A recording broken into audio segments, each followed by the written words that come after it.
good day, adventurers. Today we're going to be talking about another one of my Magic the Gathering decks that I enjoy playing. This one is called Arna the Doubler, based off of Arna the, well, Doubler. It essentially is it's an enchantment and artifact deck based on essentially copying the artifacts or copying the enchantments onto the same creatures, making them big, making them strong, and doing crazy things. So without further ado, let's get right into the not the document, but the webpage where I built it, and let's go through the deck and all the cards that I put in it, shall we? So let's make big me disappear, little me appear, and let's bring up Arna the Doubler. Arna the Doubler is based off of Arna Kenrud, Sky Captain. Arna says is 2 for 2 white, blue, and black, 4/4 flying lifelink, ward, discard a card. Whenever a modified creature you control attacks, double the number of each kind of counters on it. Then for each non-token permanent attached to it, create a token that's a copy of that permanent attached to that creature. It is a very powerful card. I fell in love with Arna the moment I saw her in the I saw them, her, it, he, I don't know. When I saw them in the spoilers for the set. And so let's jump right to artifacts.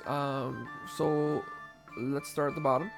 We have the Thrawn Power Suit. Equip the creature gets +1/+1 for each aura and equipment attached to it, and has Ward 2.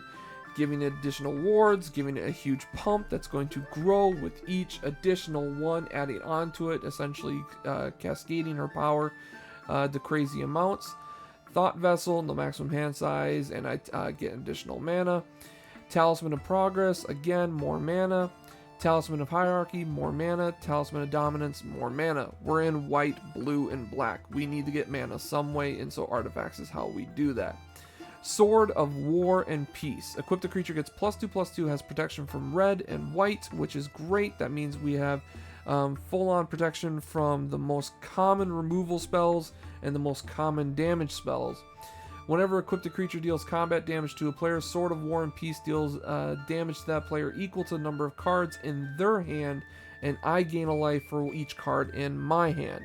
Just a really great little addition that is going to be going off multiple times because we're going to be cloning it. Sword of the Animus. Equip the creature gets +1/+1, and when the equipped creature attacks, you get to search your library for a basic land card, put it onto the battlefield tapped, and shuffle. Imagine, sadly, if it could double, it would be amazing, but it is a legendary artifact, so it cannot double.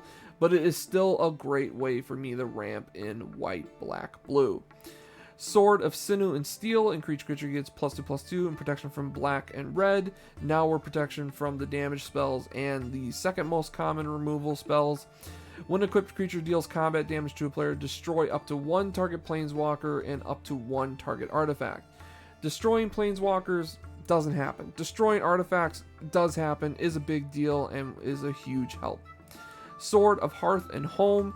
Now, the Sword of the Animus couldn't be cloned, but Sword of Hearth and Home can be cloned. Sword of Hearth and Home gives +2/+2 protection from green and white, which is protection from white again.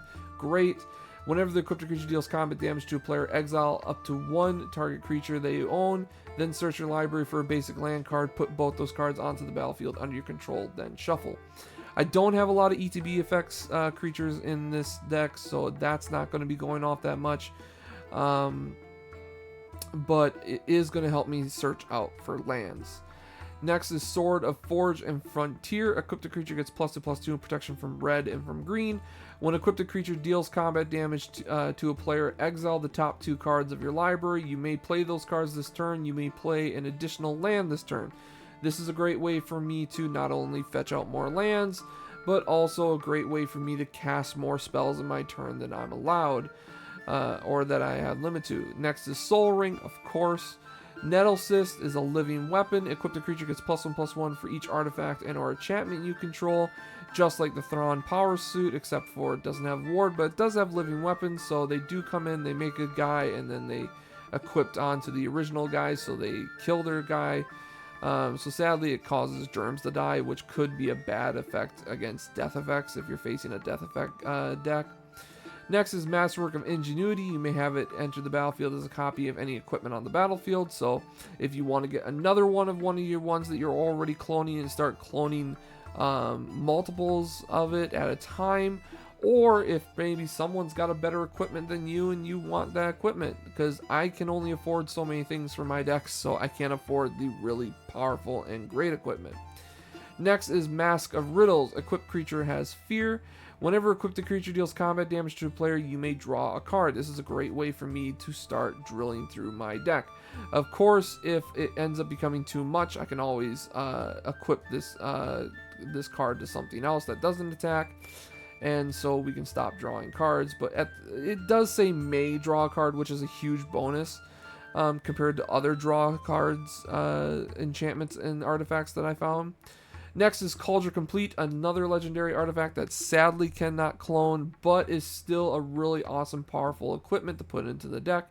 It is a living weapon, indestructible. Equipped creature gets +5, has first strike, trample, indestructible, haste, and whenever this equipped creature deals combat damage to a creature, exile that creature.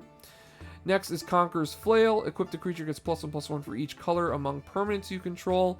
So if I have Arna in play, this is a +3/+3 right off the bat. As long as Conqueror's Flail is attached to a creature, your opponents can't cast spells during your turn. A great defensive artifact. Next is Colossal Hammer. Can't help it. Had to add it. Equipped creature gets +10/+10, loses flying. A lot of fun with this equipment. Next is Bloodforged Battle Axe. Equipped creature gets +2/+0. When equipped creature deals combat damage to a player, create a token that's a copy of Bloodforged Battle Axe. Here we go. We're creating massive amounts of token copies of artifacts to keep equipping, to keep getting stronger and stronger. Bitterthorn Nisa's Animus, which is just the Sword of the Animist, again, except it's on a living weapon. And Arcane Signet is 1 mana of any color that my commander produces. Next, we have creatures. The Reality Chip, which is also an equipment of a sorts. You may look at the top card of your library anytime. As long as the Reality Chip is attached to a creature, you may play lands and cast spells from the top of your library. Really powerful item, really great. Next is Sun Titan. Whenever Sun Titan enters the battlefield or attacks, you may return a permanent with mana value 3 or less from your graveyard. A lot of my permanents are 3 or less. As you can just see over here, all these like someone board wipes artifacts, I can start getting them back with Sun Titan. It's really great, really powerful, and he's a 6/6 vigilance creature, which is nice and strong. Stone Hewer Giant is a 4/4 vigilance. I may pay 1 and a white and tap him to search my library for an equipment card, put it onto the battlefield, attach to a creature I control, then shuffle my library. Why wouldn't I have the artifact searching creature in my deck? Next is Starheim Courser, which makes artifacts and enchantments I cast cost 1 less. SRAM Senior Artificer, whenever I cast an aura or equipment or vehicle, draw a card. Spark Doubler, you may have Spark Doubler enter the battlefield as a copy of a creature or a planeswalker, except it gets a +1/+1 counter or an additional loyalty counter. Pure Steel, I do Spark Doubler to get double Arnas. That's the main reason why Spark Doubler is in the deck. Is to get double Arnas, but he has copied other things before on the battlefield, which copied something big that my opponents have, or copied another one of my creatures that I just needed more of. Pure Steel Paladin, the better SRAM Artificer. Whenever an equipment enters the battlefield under your control, you may draw a card. So now, whenever I clone those artifacts, I'm drawing cards for, and that's again another may effect. You may draw a card. I may draw a card off of the crap tons of artifacts that I'm cloning. And then equipments I control have equipped 0 as long as I control 3 or more artifacts. Pure Steel Paladin is a must for any equipment deck. Leon Shikari, you may activate equipped abilities anytime you could cast an instant. This is really great for defense. You can start moving those artifacts that you've been cloning from one to the other, moving a protection artifact over just in nick of time to make a spell fizzle. Danitha, Benali's Hope, first strike vigilance lifelink 4/4. Whenever Danitha, Benali's Hope enters the battlefield, you may put an aura or equipment card from your hand or graveyard onto the battlefield attached to Danitha. I just thought that this would be a nice little addition. We're skipping one. Then there's Danitha, Capashen Paragon. First strike vigilance lifelink 2/2. Aura and equipment spells you cast cost 1 less to cast. She herself is a great creature to swing with. Then we have Codsworth, the Handy Helper. Commanders you control have Ward 2, protecting Arna even more. I may tap it to add 2 white mana. I can only spend this mana to cast auras or equipments, and I can also tap it to attach an aura or equipment I control to target creature I control, but only as a sorcery. Sadly, not as good as the mirror. The mirror, I can't remember what he's called, but I decided to go with Codsworth instead because he's also mana. Next is Bruna, Light of Alabaster. Bruna, Light of Alabaster is a very powerful card. She is a 5/5 flying vigilance. When Bruna, Light of Alabaster attacks or blocks, you may attach to it any number of auras on the battlefield, and you may put onto the battlefield attached to it any number of aura cards that could enchant it from your graveyard and or hand. So Bruna is a really powerful card. I've seen people build Bruna decks and they are insanely strong. Having Bruna just in the 99 is a really great addition to the deck because all my 16 enchantments that I run, I can essentially fish them out of the graveyard, put them on or put them on from my hand, take them off of other creatures on the field, because enchantments can't be moved around. Bruna gives me a way to move my enchantments around. One creature that's been stacking on enchantments constantly, I can now move whatever enchantments I want off of that creature onto Bruna. Balin Wandering Knight, 3/3 first striker. Balin Wandering Knight has double strike as long as 2 or more equipment are attached to it. Easy to do with Arna. I may pay 1 and a white to attach all equipment I control to Balin. So something happens, someone kills one of my big bads that I've been swinging with a lot. I can drop Balin and attach everything that I've cloned up till now onto Balin and turn him into a monster of a creature. Armored Skyhunter is a great card for artifact decks. He has a 3/3 flyer. When Armored Skyhunter attacks, look at the top 6 cards of your library. You may put an aura or equipment from among them onto the battlefield. If an equipment is put onto the battlefield this way, you may attach it to a creature you control. Put the rest of those cards on the bottom of your library in a random order. Just a great way to start fishing more cards out of your deck for free.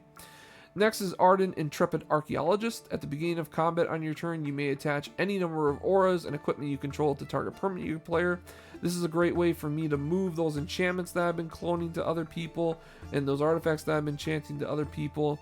It's a great card. It allows me to move stuff that I can't normally move, but it also just allows me to move stuff for free, which is great. Next is Ayla, Artful Provocateur. Flying, Death Touch, Lifelink 2/3. Other creatures you control with flying have +1/+0. Arna has flying, so boost Arna. I also had a few more flyers in the deck, as you have seen. Whenever you cast an artifact or enchantment spell, create a 1/1 blue fairy creature token with flying. Sadly, that is on cast, not on copying, so we're not going to get a crap ton of flyers, but it does allow me to get a few additional flyers out and to be able to have more creatures on the battlefield for either blocking or for swinging overhead, because a lot of people don't have flying defense. And last but not least, Acquisition Octopus. Whenever Acquisition Octopus or equipped creature deals combat damage to a player, draw a card. This is a great one for drawing power. Sadly, it's not a maze, so I do need to be careful with Acquisition Octopus. But here's a great thing about Acquisition Octopus, as well as the reality chip. I'm cloning it. When I'm cloning it, I can get creatures. I can essentially unattach the artifact and get creatures and get more creatures and be able to clone creatures consistently by cloning the Acquisition Octopus or the reality chip. Next is enchantments. Starting off, we have Vampiric Link. Enchanted creature deals damage, gain that much life. Stacks with lifelink. As we see, my commander already has lifelink. This means I can put Vampiric Link on it, and continuously stacks with itself.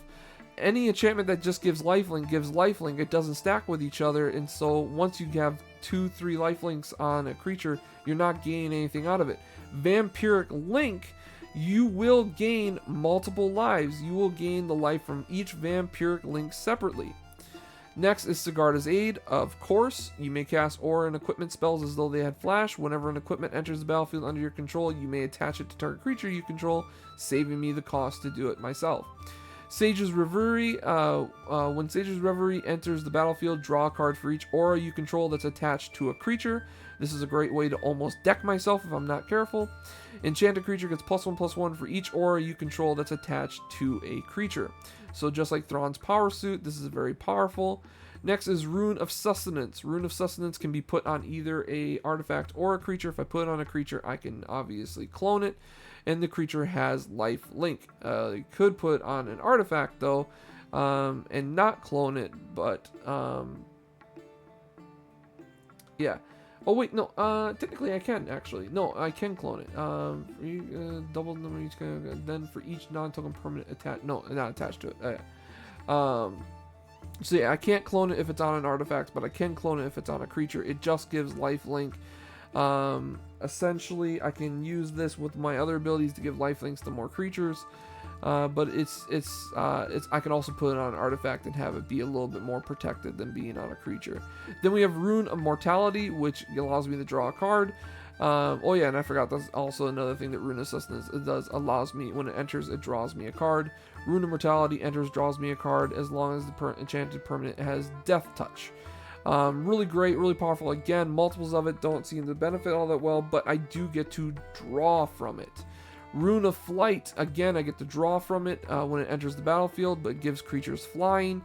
So this is a great way to give Death Touch, flying, and lifelink to creatures that don't already have it, but they're mainly in here for the draw power. Next is Propaganda. Propaganda makes it harder for me to be an attack target. Next is Mantle of the Ancients. When Mantle of the Ancients enters the battlefield, return any number of target auras and or equipment cards from your graveyard to the battlefield attached to Enchanted Creature. Enchanted Creature gets +1/+1 for each aura and equipment attached to it, just like Thrawn Power Suit. Very, very powerful enchantment. Definitely want to be able to clone this. Light of Promise. Enchanted Creature has, whenever you gain life, you may put that many +1/+1 counters on this creature. This is a huge deal. Arna has life link.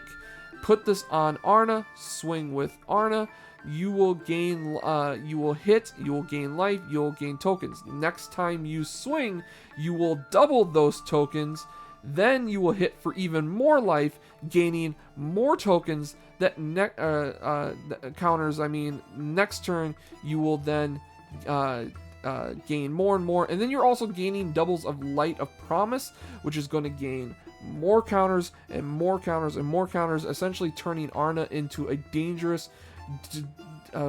drastically dangerous creature very fast.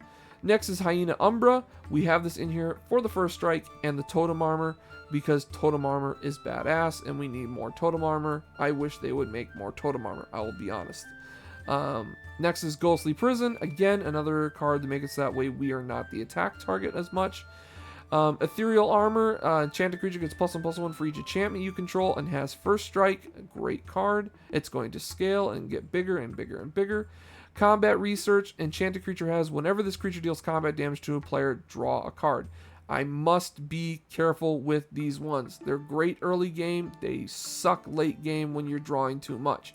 As long as Enchanted creature is legendary, it gets +1/+1 and has Ward 1, is a great way to protect Arna.